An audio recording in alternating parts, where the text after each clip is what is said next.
Now, one of the things that we discover is that the sigma bonds that we form from p orbitals are going to look different than the sigma bonds that were formed from s orbitals. There's a nice little computer rendition of what the sigma bond would look like, and here's the antibonding equivalent, because every time we make a bonding one, we're going to make an antibonding one. So what did we have coming in here? We had two of these p orbitals that were facing each other. And then if we have constructive interference, then the parts that are in between the nuclei are going to combine and form even bigger groupings. And then out here, these are going to shrink. They're going to become even smaller than they were initially. So this is what a bonding sigma orbital created from p orbitals looks like. Now, what does the antibonding equivalent look like? Well, if you look at these, you discover it's got three big, obvious nodes.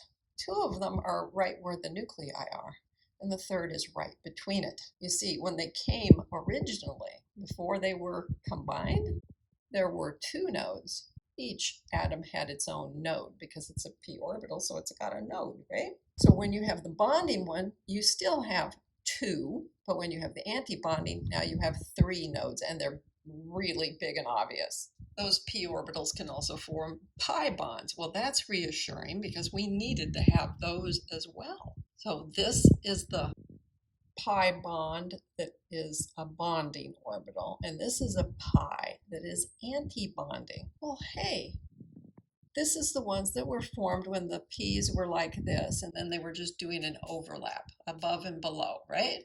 So we still end up with this hot dog bun shape that we were talking about before. That's good. That makes us feel very confident because it sort of says, hey, valence bond theory, I'm including it, but I'm extending beyond that. This is the anti-bonding, and you'll notice now it has 1, 2 nodes instead of just one node. Now the interesting thing here is that because they are sharing the same node, the atomic orbitals are sharing the same node, we just create one molecular orbital node. Whereas here, we keep this one and add another one between the nuclei.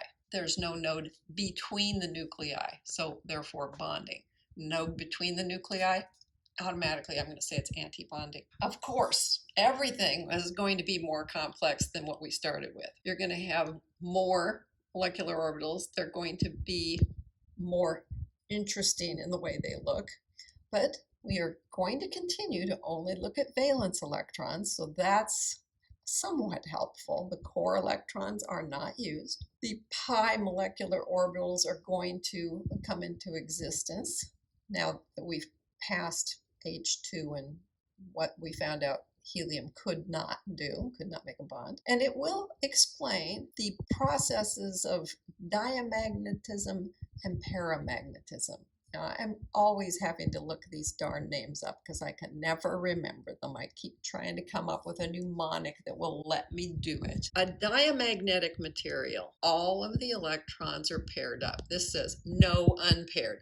Okay, that means they're all paired. It's going to be weakly repelled if it comes near a magnetic field. A paramagnetic does in fact have unpaired electrons. And because of those unpaired electrons, it is attracted to a magnetic field. But we're going to show how filling in the diagram for O2 would result in unpaired electrons when we're using molecular orbital theory, where the Lewis structure implied everything was paired, and anomalies in magnetism were part of the reason why we needed a new theory.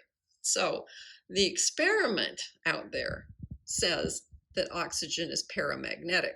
So the fact that Lewis structure was saying that oxygen is diamagnetic was a problem. Okay, yeah, this is scary. So these are molecular orbital diagrams for the period 2 elements, and we're going no further than this, okay? So if I'm trying to pair up lithium up through nitrogen, or I'm trying to do diatomics for oxygen and fluorine. Now, you can see These look similar because here's the 2s orbitals coming together, and we've got a bonding molecular orbital and an anti-bonding one. That's the same. If I look at the top, I see the anti-bonding sigma is up here, and the anti-bonding pi is up here. And whoa, wait, what? Well, that's interesting.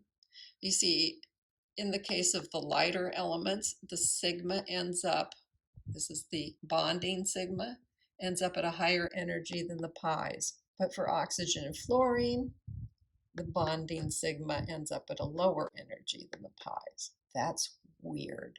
And the cutoff is right here between nitrogen and oxygen. I've got a star on here, so let's just do one of these. The one that we want to do is for nitrogen. Okay, since I know it's for nitrogen, I am going to copy that on the left because I know it's for nitrogen. Okay, so that's what I want to draw. I want to draw down here the split for the S's. This is the 2s area. So here's the bonding and the anti-bonding, right? They're both sigmas. Sigma 2s, sigma star 2s. And then for the p's, I have 2p and 2p. I'm going to make these a little further apart because I have to draw so much more stuff. These come in and they split. Remember, there were 3 here and 3 here, so I have to have 6 boxes all together.